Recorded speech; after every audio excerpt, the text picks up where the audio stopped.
Hey guys, Anders here with another video. Today we're going to go over the test server notes for the week. This changes will be coming to Korea next week and to us in global regions in 2 weeks mostly, though sometimes we do get some quality of life changes before then. The main update for this week is the addition of Agris Gathering.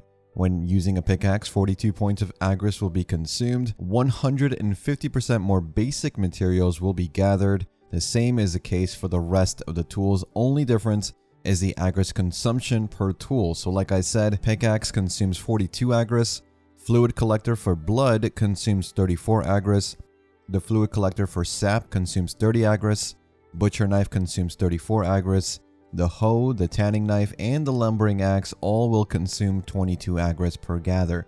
Not every single gather node in the game is affected by Agris, but almost all of them are. The big exception is very obviously truffle mushrooms, which have been buffed separately instead, which is an update we should be getting next week, by the way. As for class changes, there were some minor changes overall. Awakened Berserker's Flow Earth Dividing received a cooldown reduction to make it 10 seconds and more in line with the Devastation cooldown.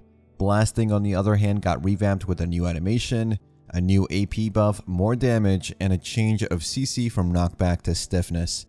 Ancient Wave now deals more damage in PvE for Awakening, and Time to Rock, the new Magnus skill for Berserker, got an attack range adjustment and a damage calculation change, which in the grand scheme of things won't really change the damage by much in most cases. For Kunoichi, a Lunatic Discus got some combo improvements. For Ranger, Twisting Wind in succession can now be placed in the skill cooldown slot. As for other changes, you can now buy residences in towns and cities at whatever level you wish. Before, you kind of had to buy them level by level. Now you pay the CP cost and the silver cost up front for whatever level you wish to have. This is going to cut down on that wait time needed to get a residence to the max level. Field bosses have also been completely revamped again. This time it feels like they're going in the right direction. Field bosses will now spawn in chains, so after the first one dies, another one will spawn 3 minutes after it. So far we know of 2 chains. The first chain starts with Beg once he spawns, and once he dies, in 3 minutes, Red Nose will spawn. Once Red Nose dies, in 3 minutes, Dimtree will spawn. The second chain is Giant Mudster. Once they spawn, they'll die and then spawn again.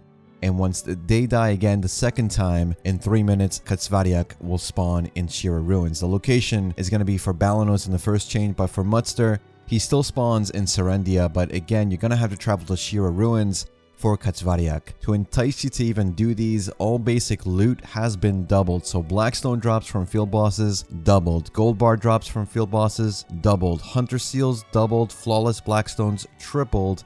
And you also now get double the auras and boss crystals for each one of these to help you with that Jatina questline. That's for newer players. You also now get Advice of Valks drops instead of the scroll you need to combine with Blackstones, so saving you some Blackstones, which is nice. Mark of Shadow now drops 1.5 times more than normal, which is honestly not a big deal, but the Ruins Ring from Katsvariak will now drop 1.5 times more than normal, which is a big deal. And finally, they added a new item called Epic of Heroes, which is a time scroll with a 5-hour expiration timer once you get it.